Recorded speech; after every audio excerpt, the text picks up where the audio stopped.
नमस्कार. आज आपण एका खूपच इंटरेस्टिंग प्राचीन कथेबद्दल बोलणार आहोत, जी जातक कथांमधून घेतलेली आहे.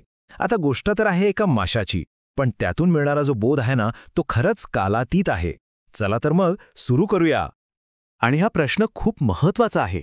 म्हणजे विचार करा, एका माशाची साधी गोष्ट आपल्या मानवी इच्छा, आपल्या वासना आणि त्याचे धोके कसे काय समजावून सांगू शकते. इंटरेस्टिंग आहे ना? चला बघूया कसं ते. तर ही गोष्ट सुरू होते थेट गौतम बुद्धांच्या काळात. आणि या कथेच्या केंद्रस्थानी कोण आहे माहितीये? एक भिक्खू.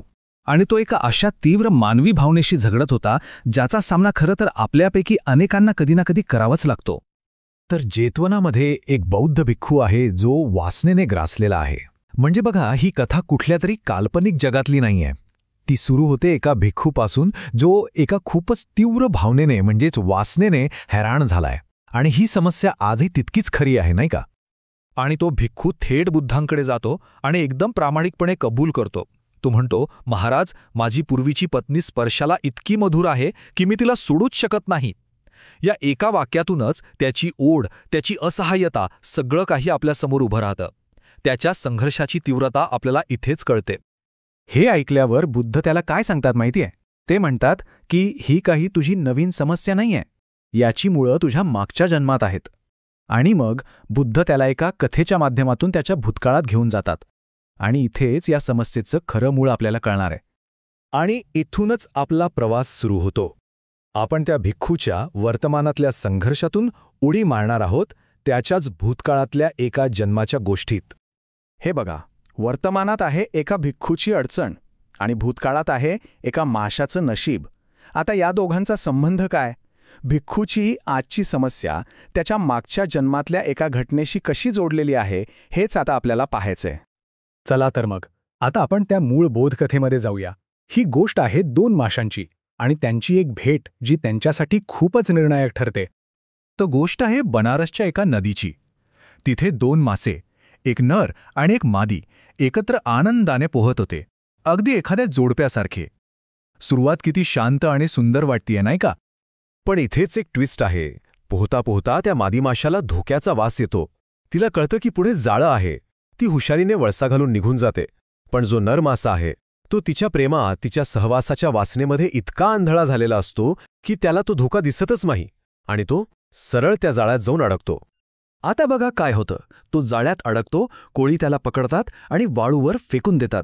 पण आश्चर्याची गोष्ट म्हणजे त्याला मरणाची भीतीच वाटत नाहीये. शारीरिक वेदना तर होतच असतील, पण त्याला त्याहीपेक्षा जास्त त्रास एका दुसऱ्याच विचाराचा होतोय. तो काय विचार करतोय माहितीये? तो म्हणतो, मला भीती फक्त याची आहे की माझ्या प्रिय पत्नीला असं वाटेल की दुसऱ्या कोणातरी प्रेमात पडून तिचा पती तिला सोडून गेला. म्हणजे विचार करा, मृत्यू समोर उभा आहे आणि याला चिंता कसली आहे? तर गैरसमजाची. त्याची ओढ, त्याची वासना इतकी तीव्र आहे की ती मरणाच्या भीतीपेक्षाही मोठी ठरली आहे. आणि मग या कथेत एंट्री होते एका सुज्ञ व्यक्तीची, आणि ही व्यक्ती या कथेची दिशाच बदलून टाकते. तिथे योगायोगाने एक ज्ञानी पुरोहित येतो. आता हा पुरोहित म्हणजे दुसरं तिसरं कोणी नसून बोधिसत्व असतात, म्हणजेच बुद्धांचाच एक पूर्वजन्म. आणि त्यांची एक खासियत असते, त्यांना प्राण्यांची भाषा समजते. त्यामुळे ते त्या माशाचा तो दुःखी विलाप ऐकतात. बोधिसत्व लगेच ओळखतात की प्रकरण गंभीर आहे. त्यांना कळतं की हा मासा जर वासनेच्या इतक्या तीव्र भावनेने मरण पावला तर त्याची पुढची गती चांगली असणार नाही.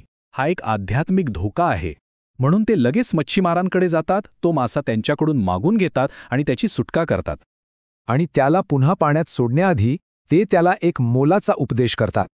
ते म्हणतात, भविष्यात वासनेचा गुलाम बनणं थांबव.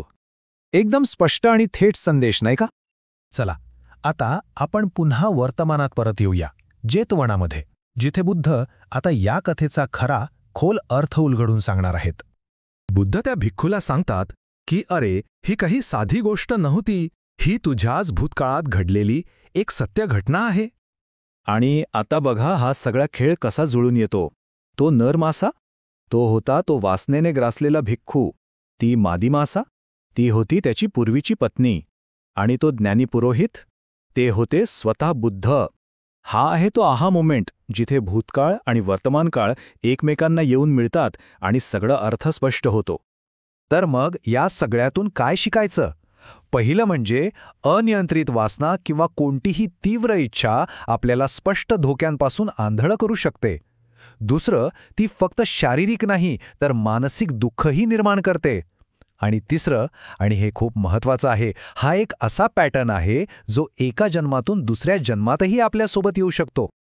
आणि जेव्हा त्या भिक्खूला ही गोष्ट, हा संबंध कळला, तेव्हा त्याच्या डोक्यात ज्ञानाचा प्रकाश पडला. त्याला त्याच्या समस्येचं मूळ सापडलं. आणि असं म्हणतात की यानंतर त्याने आत्मनियंत्रणाच्या मार्गावरचा पहिला टप्पा गाठला. त्याला एक नवी दिशा मिळाली. आणि जाता जाता एक प्रश्न आपल्या सगळ्यांसाठी. त्या माशाप्रमाणे आजच्या जगात अशी कोणती गोष्ट आहे, कोणती अशी तीव्र इच्छा आहे, जी आपल्याला नकळतपणे एखाद्या धोक्याच्या जाळ्यात अडकवत आहे? यावर विचार करायला हरकत नाही.